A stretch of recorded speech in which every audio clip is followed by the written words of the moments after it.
Perfect. Good morning. One more day. Sun is almost up and we're ready to go here. I've been rejiggering my website and it's coming along fairly nicely. Once again, I have very little understanding on how to do all of this sort of stuff, but we're coming along. I've got more help now, so things will happen a lot quicker, I think. As I go through it, I have the assistant who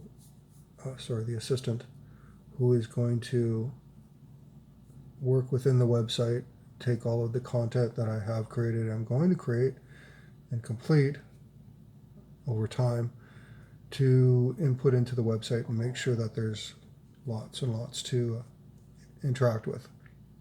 And as I create these things and get them on the site or get them downloaded to the drive, the drive can then be interacted with and all the content could be put on the website. The website's looking fairly good. I like it. And I'm having a bad hair day. So we'll start from there. It's really funny because I go through this and I just want to discuss all the things that are happening with the website and keep you guys appraised as to what to expect coming up, what to expect from the site itself, and whether or not you're going to be seeing more content. I'm going to be interacting, obviously, with anybody who wants to leave comments or join a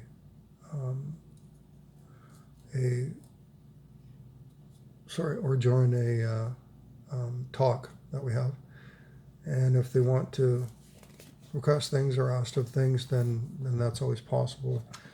Coming up with new ideas for content and these sorts of videos, it's not difficult. There's a lot to talk about, especially with what's happening in the world right now. But I want to sort of stay away from talking politics and finances and that sort of stuff, because that's not really what this channel is about. Yes, I'll delve into it a little bit because I think it's important that we stay together as a community. I think it's important that everybody try to help each other out and that we help each other visualize what's actually happening. We're a little bit pampered here in the north. We seem to, from what I understand, we seem to think that we're a completely open-ended, or actually not really open-ended. We feel like we're sort of buffered as a country. But if you sort of look at us on the global map, the same way you'd look at Australia on a global map, you know that the real estate market in Australia, or you might know that the real estate market in Australia is in hyper-bubble mode. The Canadian real estate bubble is in hyper mode, and it's getting worse. People want to get in, and I get it. I understand that. And what's happening is, in that race to get in, they're overpricing the housing market. So what I like to see, or what I'd like to do, is to obviously ensure that future generations have some sort of security.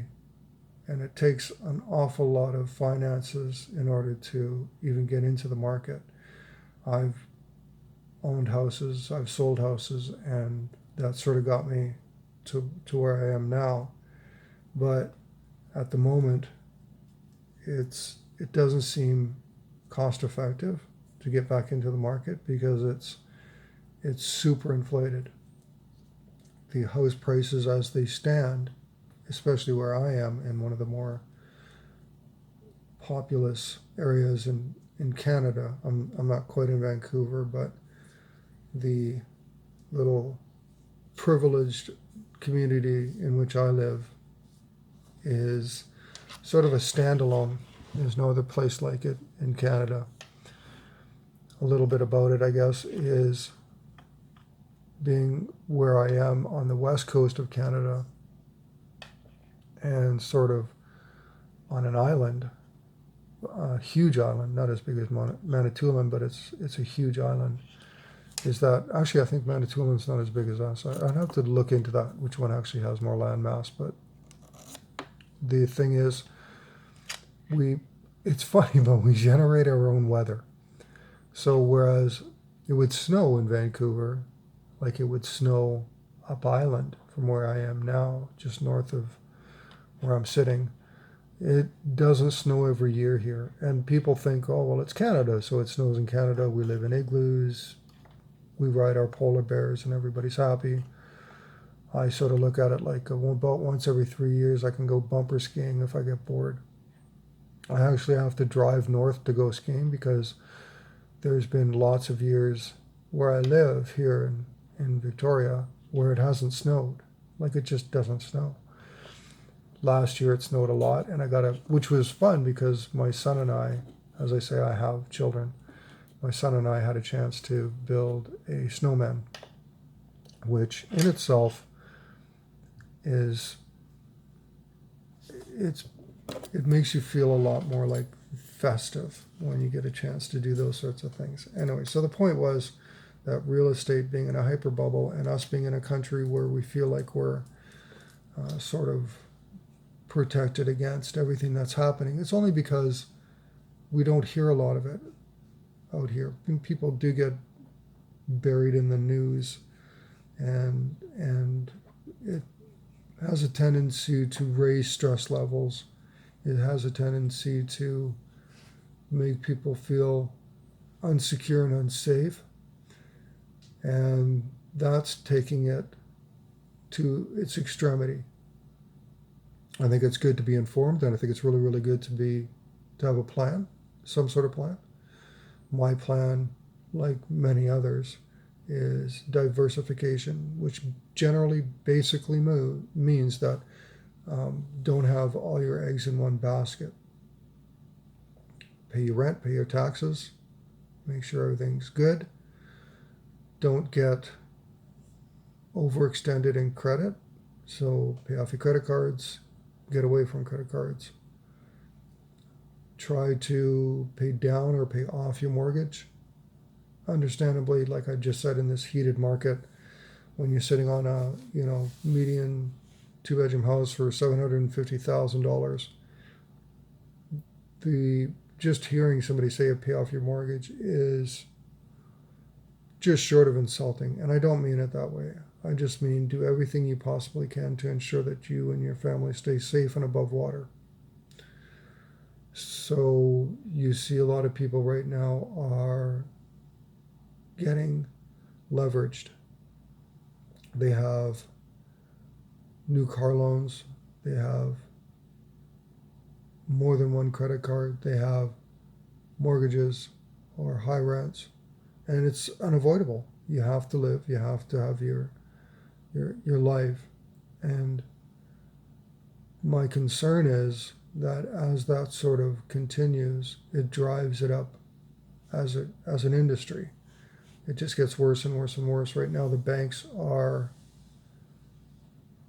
making lending rules harder for a couple of reasons. Now, there's a lot of things that I read about, and a lot of things that we all read about, how the banks they want to lend because that's how they make their money. But at the same time, they're making it difficult by saying, well, you have to have a larger down payment. You have to have a higher FICO score. You have to jump through this hoop, give me a liter of blood, firstborn. Anyways, the whole point is they're trying to make it so that lending becomes easier, and it's sort of this whole thing. So if you watch a lot of these people on YouTube, or a lot of these people, if you have their blogs, you listen to them on Sirius XM radio or wherever, and once again, I'm in Canada, so if it's not like that where you are, substitute obviously for whatever your local systems are there, your local companies and stuff. But here, being right next to the States, we are very similar as countries, very similar, except we don't subscribe to necessarily to herd immunity. We don't we're more protective, we have more social programs. And then on the downside, or the other side, however you want to look at it, we have a great standing army, like a lot of really highly trained foot soldiers and some old World War II helicopters, just in case. Anyways, we never invested heavily in an army because our brother from another mother downstairs, they have the largest standing army on the planet. So, considering we're the largest trading partner, the largest unprotected border, seriously, I think we seem to think we're going to be okay. Now, there's a lot of things about Canada that are not great. People don't see it as such a free country. Freedom is a point of view. If you have a government, you're never completely free anyways. But if you have a multi-tiered government, whereas in the States they have two options, and everybody knows about this because it's in the news everywhere, no matter where you are on the planet, save some places that are really nice where you don't hear about the news. You wake up in the morning, have a great life with your family, and you go to bed when the stars come out. Everywhere else you hear about the news where the financial system's crashing, the American financial system's taking the rest of the world down with it. I don't know if it's exactly like that. I don't see it that way. It's not like we didn't cause our own problems. Canada, Australia, Britain, China, any of the Eastern countries or Asian countries, we all made our own beds, right? We walked into this ourselves. I don't blame any one country. Ignorance isn't something that you hoard. It's a pandemic itself. What I do worry about is the fact that because everything in every country is so tied to North America in that way, that when one currency fails, they all fail. We're just doing it at our own pace. So just like Australia, Canada has a great country, a great system, but we are a dirty shirt in the laundry hamper too. We've made a very ugly situation for ourselves. Anyways, I wasn't trying to get into this political thing. I just wanted to bring up the fact that my website, which is sort of just an offshoot of all the things I've been doing for years and years, it's coming along. I've reconfigured the whole thing under a new header, under a new site host, and it's a lot more intuitive. It's a lot easier to work with. I'll be able to add a lot more content, a lot faster, a lot easier. I want to do more of these videos because I actually enjoy this. I think this is the easiest part of it. I just don't find time. The hardest thing is to find half an hour or an hour to sit here and just chat and talk about all those things that are happening and all the things that I want to create, interact, which I have some interaction right now, but I want to interact more with you folks out there, see what you're interested in, see what your point of view is, maybe have some sort of response to what it is that you feel is important. I'm going to assume first and foremost is family. Second would be the environment around where you live. Once again, I say there's some people out there that have blogs or video logs or YouTube channels, and they're just trying to, well, there's twofold, right? One, they say hit the like button, subscribe, and they do that a lot. That's not what I'm asking here. I have a website. I've written stories. I have Flash. I have all these things that I'm creating. And if they're interesting, or if you find interest in them, they're a way to sort of entertain yourself. I'm just here to entertain. Then that's great. Check it out. The underlying point of all of this is that I've had these things rolling around in my mind and they're constantly coming up, and I need to vent them out. I need to create them. I need to put them out because they will drown me. Throughout these videos, I'm going to slowly describe what it is that brought me to where I am now. The basics of my story. I've been bleeding into each little video. I've been married. I'm not. I have been in 3 common law relationships. The last one ended unfortunately. It still affects me to this day. My wife, my last wife, she passed away of cancer. And as I watched her go, a large part of me was permanently destroyed. And I will probably never get a lot of that back. I had to deal with it. It took 3 years to get to the point where I am now. And I have to continue from here. I think about her every day. There's not a day goes by I don't think about her. I still wish life was different in that sense. I don't regret any of it. I wish I could have been better. I wish I could have done better, but I know logically, no matter what I would have done, the result would still be this, and I would still wish I could have done better. So I was there the whole time, and I never would have left, ever, regardless of anything. And with that, I now have a broad stream of experience and knowledge in something that you sort of wish you didn't, but at the same time, it makes you another level of human to have gone through that, and millions of you have gone through it. So I can attest to that. But as I create these things, as these life choices that I've made and these interactions I've had and these experiences, they create more and more of what it is that I'm doing here, that I'm making on this YouTube channel, and I've made on the website.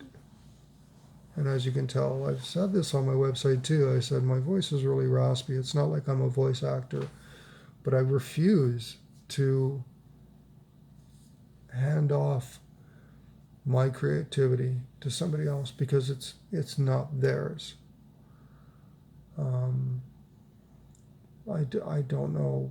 I've looked at how much they cost and stuff like that, and that's pretty much irrelevant, because you would think that you pay more on the front end to get more on the back end, which is why you buy the best that you can afford. And whenever you buy something, right, you don't buy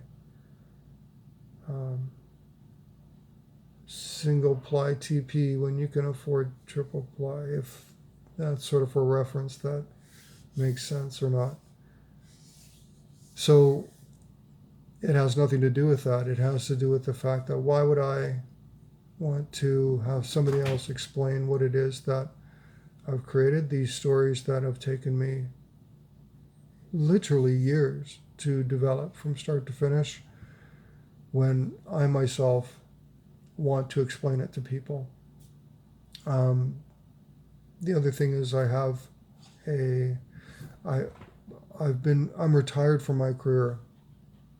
I had a trade for 25 years, ticketed roofer, which is why I have a guidebook on how to roof, how to help roofers and stuff, and I spent years flooring, which is why I have a guidebook for that. I have years now in, like I'm actually kind of old, but I've had years in working in the retail industry. So I have a lot of that experience. So when I look at what it is that I want to put out there, it has its own vision for me. I want to be the one, even with my raspy voice, to lull people into comfort with my stories. I know my stories are a little not Black Mirror, but twisted, Twilight Zone-y, off. But at the same time, when I'm telling the stories, when I'm reading the stories out, and a lot of times during these videos, this is more of a subdued one. I have videos where I'm a little more excitable because of what's going on in my life. I just bought a truck and I should be super excited. Everybody's telling me, "Are you excited? Oh my God, show me pictures of your truck, blah, blah, blah." And I'm like, I don't have a picture of my truck. It's a truck. I got a picture of my kids. I didn't just get my kids. I've had those for years. And they're like, "Well, why don't you have a picture of your truck?" And I'm thinking to myself, why would I have a picture of my... Anyways, and I understand that it makes sense to them because it's exciting, right? To have something new and something that you worked hard to get. And that's fine, but it's a vehicle. I use it to get to and back from work, and I use it to go skiing, and I use it to do these other things. But the reason I have that vehicle is because I need to trust something to take me and my two children out and safely where we're going, and not have to worry about, oh, I bought a secondhand vehicle and it broke down again, and the transmission, somebody took it down the highway. I got told a story that somebody took their vehicle down the highway. They were doing like 150 kilometers an hour, and then they rammed it into reverse and destroyed the transmission, then returned it to the rental company. And I thought that was a really funny story. It was hilarious. I'm laughing. You can't do that. It's impossible. Trust me, I've tried with multiple vehicles. And you can't even do it like with a stick shift, or you can do it and it's not pretty. You can do it with a standard, but you have to get the revs, the RPMs just right. It's like you can drive a standard without a clutch. And if you get to know your car really, really well, and it's not a brand new car because you're going to blow your transmission, but you can drive without a standard. You just got to get the revs right. And I've done that too. But if you're telling me that somebody took a brand new rental car, took it down the highway, and crammed it into reverse on the highway, then the moral of the story is what you're looking for. So you kind of cut through the weeds and you say, be careful of what you're purchasing or what you're getting, because you don't know the whole backstory, and you could be getting something that's brand new-ish, but a lemon.